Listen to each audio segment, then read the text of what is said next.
Hello Google, पति से नाराज हो तो क्या करना चाहिए?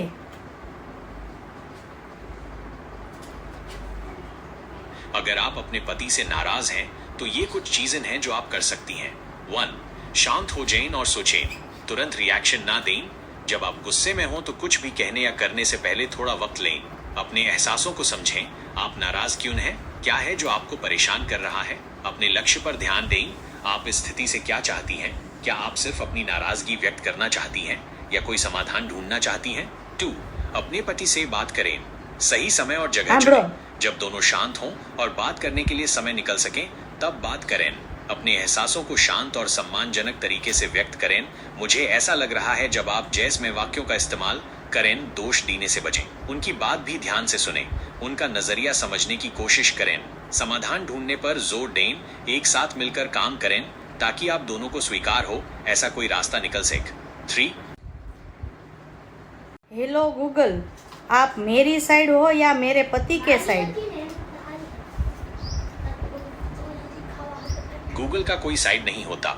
मेन एक आई हूं, एक बड़ा भाषा मॉडल। मेरा काम है आपकी मदद करना और सही और उपयोगी जानकारी देना।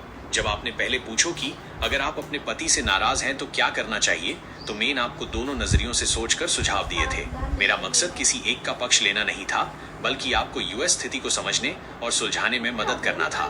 कॉमेडी भी एक तरह का मनोरंजन है जिसका मकसद लोगों को हंसाना होता है। इसका किसी साइड से कोई लेना देना नहीं है। अगर आप किसी खास कॉमेडी के बारे में बात તો જો ગૂગલે શું કીધું, એણે બેયનો પક્ષ તાણ્યો.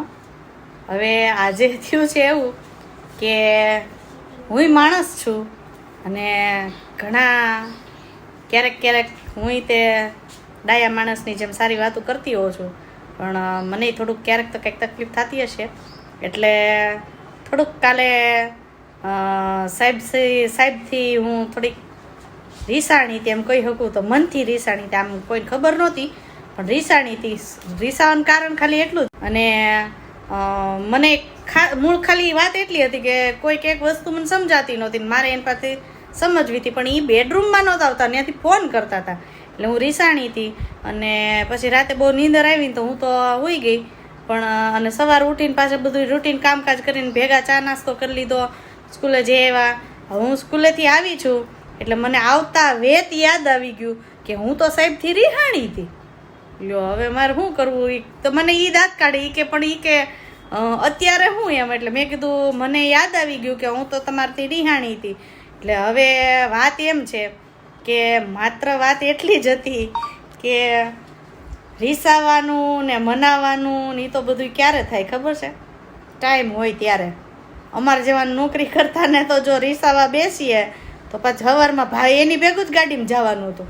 જો હું એનાથી રિહાણી હોત તો મારે એને ભેગું ગાડીમાં જવું કેમ? એટલે હું ઘરે આવી ગઈ ને પછી મેં એને કીધું કે હું તો તમારથી રિહાણી હતી. એટલે રીસાવાનું ને મનાવાનો ટાઈમ એ નથી. અને હા, થોડુંક મેં કીધું એમ કે આમ મનથી થોડુંક રિહાણી હતી, પણ આ મનાવે કોણ તે રિહાણી? જો બેઠા એક ભાગી ગયો, જો બેઠા. એટલે રીસાવાય ક્યારે કે જ્યારે કોઈક આપણને મનાવવા વાળું હોય. અહીં કોઈ મનાવવા વાળું જ ન હોય તો કાંઈ રીસાવાનો કાંઈ પ્રશ્ન આવતો નથી. આ હમણાં કપડાં બપડા બદલીને હું પાછા રસોઈ કરી નાખીને પછી એક જ ડીશમાં જમી લેવાનું થશે. પણ તમે ગૂગલની વાત જોઈ? મેં એને છેલ્લે એણે મને જે સુઝાવ આપ્યા, મેં એને પૂછ્યું કે ભાઈ રીસાણા હોય તો શું કરવું જોઈએ. એટલે એણે સરસ બધા સુઝાવ આપ્યા.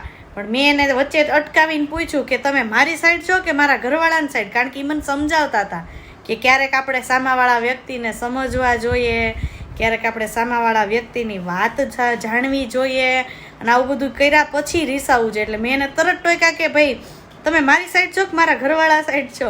ત્યારે પણ તમે જોયું કે ગૂગલે શું કીધું કે ભાઈ હું અહીંયા કોઈની પણ સાઈડ નથી, પણ આ વસ્તુ જે રીસાવાના કારણે જે એના આડઅસર ન થાય એના માટે એણે એવા સુઝાવ આપ્યા કે બંને પક્ષે થોડોક ન્યાય મળે અને બંને પક્ષ છે એ સમજે. અને આવું વિચારી તમે વિચાર કરો, ગૂગલે કેવા સરસ એણે જવાબ આપ્યા. એનો પણ ભાવ કેટલો, ગૂગલનો કેવો સરસ ભાવ છે કે એણે એવું વિચાર્યું કે આ બે જણા, ભલે મેં એવો પ્રશ્ન પૂછ્યો કે પતિથી નારાજ હોય તો શું કરવું જોઈએ, પણ એણે એવા રસ્તા આપ્યા કે જેના કારણે હું થોડુંક સમજું, વિચારું. તો અત્યારે એવું જ થયું છે. એક નાનકડી એવી ચર્ચા હાલતી હતી ને કે એમાં મને એવું સાંભળવા મળતું હતું કે એ ભાઈની ઘરવાળી છે ને એ રીસામણે હતી એમ અત્યાર સુધી, અને એને મનાવવા માટે એ લોકોએ આમ કર્યું ને આમ કર્યું. એટલે મને યાદ આવ્યું કે આવું ક્યારે થાય છે કે જ્યારે બે વ્યક્તિ એકબીજાને સમજવાનો પ્રયત્ન નથી કરતા ને ત્યારે આવા રીસામણા મનામણા થાય છે. અત્યારના જમાનામાં તમે જુઓ, પહેલાંના સાસુ બિચારા એમ કે અમારે તો સાસુ સામે બોલાતું નહોતું, નજરે ઊંચી નહોતી થતી. એની જગ્યાએ અત્યારે તમે જુઓ છો કે છૂટાછેડાના કેટલા પ્રશ્નો થાય છે, અને છોકરીઓ રીસામણે પણ કેટલી બધી છોકરીઓ રીસામણે આવે છે. પણ આનું કારણ એ છે કે બંને જણા છે ને, એ એવું નથી કે કોઈ એકનો વાંક બેયનો હોય છે, પણ બંને પક્ષ છે ને એ પોતાનો વાંક નથી એવું સાબિત કરવામાં પડ્યા રહે છે. એની જગ્યાએ એ ખાલી એટલું વિચારે ને કે ભાઈ ભલે જેની ભૂલ હોય. એક સરસ ચિત્ર મેં જોયું હતું કે એક દાદીમાં છે ને, દાદા છે ને એના શર્ટનું બટન છે ને એને બટનને એમ બંધ કરી દેતા હતા, અને સરસ નીચે વાક્ય લખ્યું હતું કે અહીંયા સુધી પહોંચવા માટે એકબીજાની કેટલી ભૂલો માફ કરી હશે ત્યારે અહીંયા સુધી પહોંચાણું હશે. અને મેં એ જ્યારે ચિત્ર જોયું અથવા તો એ જ્યારે વાંચ્યું ને ત્યારે મને વિચારે ખરેખર પતિ પત્ની છે એ એકબીજાની કેટલી ભૂલોને માફ કરતા હશે ને ત્યારે એ છેક ત્યાં સુધી પહોંચી શકતા હશે, એકબીજાને સાથ આપી શકતા હશે. એટલે અહીંયા એવું છે કે હા, મસ્તીમાં અને મજાકમાં આપણે ઘડીક રીસાઈએ અને એકબીજાને મનાવીએ એ વસ્તુ અલગ છે, કારણ કે એમાંય મજા છે, એક મીઠાશ છે. પણ જે સિરિયસલી રીસામણા મનામણા થાય છે ને એમાં માત્ર એ બે જણા નહીં પણ એની હારે જે જોડાયેલા દરેક વ્યક્તિ છે ને એને તકલીફ પહોંચતી હોય છે. એટલે ગૂગલનો પણ આવો સરસ આશય છે. તો એ આશયને આપણે ધ્યાનમાં રાખી અને આપણે પણ થોડુંક જતું કરવાની ભાવના રાખીએ અને આવું કરીએ. એટલે હું તો આવું ઘણી વાર કરતી હોઉં છું. અને મેં કીધું એમ કે નોકરી કરતાં મને ખરેખર યાદ છે કે અમારે એક પાડોશી હતા ને એ બેનને એવું હતું, એ બેન રિહાય ને તો એ કે તમે રિહાણા હોય મારા ભાઈથી ત્યારે તમે શું કરો? એ કે કાંઈ નહીં, બસ મૂંગા મોઢે ગાડીમાં બેહીને પછી નિશાળીને ભેગી જ વહી જાવ. એટલે આજ મેં તમને કીધું કે કાલની હું રીસાણી હતી ને સાહેબને ખબર નહોતી, કારણ કે હું ખુદ હોઈ ગઈ હતી. પછી આવીને અત્યારે હજી આવી છું, જો તમે નજર સામે જો મારો થેલો એ અત્યારે મારા હાથમાં છે, મારો ફોન મારો હાથમાં છે, પણ મેં આવીને તરત પહેલો પ્રશ્ન વાત એ જ કરી, મેં હું તો તમારાથી રિહાણી હતી કાલે. અને એ કરતાં એ હાવ સાચી વાત કરું ને તો સંબંધોમાં એવું થાય છે કે આપણે ઝઘડો તો દરેક વ્યક્તિને થાય, દરેક પતિ પત્નીમાં થતા હોય છે. નાના ઝઘડાઈ થાય ને મોટા ઝઘડાઈ થાય, પણ એ ઝઘડો છે ને એ માત્ર થોડીક વાર પૂરતીનો રખાય, જેથી કરીને આગળ જતા કાંઈ તકલીફ ન પડે. અને મેં ન કીધું કે અમે બાંધતા હોય એવું કાંઈ ન હોય, ન બાંધતા હોય, અમે એકબીજાથી રીસાતા હોઈએ, પણ એવું કરાય કે રીસાઈને પછી જમવાનું તો એક જ થાળીમાં અને સુવાનું એક જ બેડમાં હોય. એટલે આવું છે. અને મજાકમાં મને ઘણી સિરિયસ વાત આવી ગઈ અને હજી યાદ આવી ગઈ, સાહેબ હું તમારથી રિહાણી છું એટલે મારા રસોઈ નહીં કરવાની ને. જો એ તો બેડરૂમમાં કરી ગયા. ઓલા ગૂગલે મને એમ કીધું તું કે બીજા રૂમમાં જઈને વયું જવાનું. હું રિહાણી છું તો મારે બીજા રૂમમાં જઈને બેહવું જોઈએ, કારણ કે મને ગૂગલે એવી સલાહ દીધી. અને એ બેઠા એ સલાહ સાંભળતા હતા તો જો ઘરી ગયા બેડરૂમમાં, એણે સલાહ સાંભળી પોતે બીજા રૂમમાં વયા ગયા. આમ ન હાલે, હું રિહાણી છું તમે નહીં, યાદ કરો. ગૂગલને પૂછવા હું કામ દે? હાલો મનાવો. જવા દે, આવું બધું તો હાલ્યા કરે, નાના મોટા ધક્કા તો થયા કરે. આ એમ કીધું ને કે હું રિહાણી મારા રિહામણે જાઉં તો એમ કે હાલો કે હું મૂકી જાઉં તમને, અને કે હું ભેગો આવું કે મેં. એટલે હું કહું ના ભેગા નતા આવું તો મારે જ રિહામણે નથી જવું.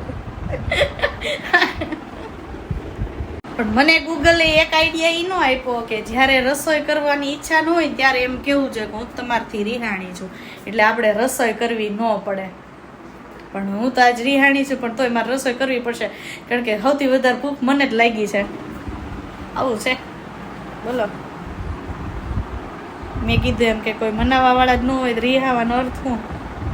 સારું હાલો કપડાં ચેન્જ કરી લઉં અને રસોઈ કરી નાખું. રીસાવાનું હવે હું સાંજે નવરી થઈશ ત્યારે સાહેબને પાછી યાદ કરાવીશ કે ભાઈ હું રીસાણી છું. ઓકે.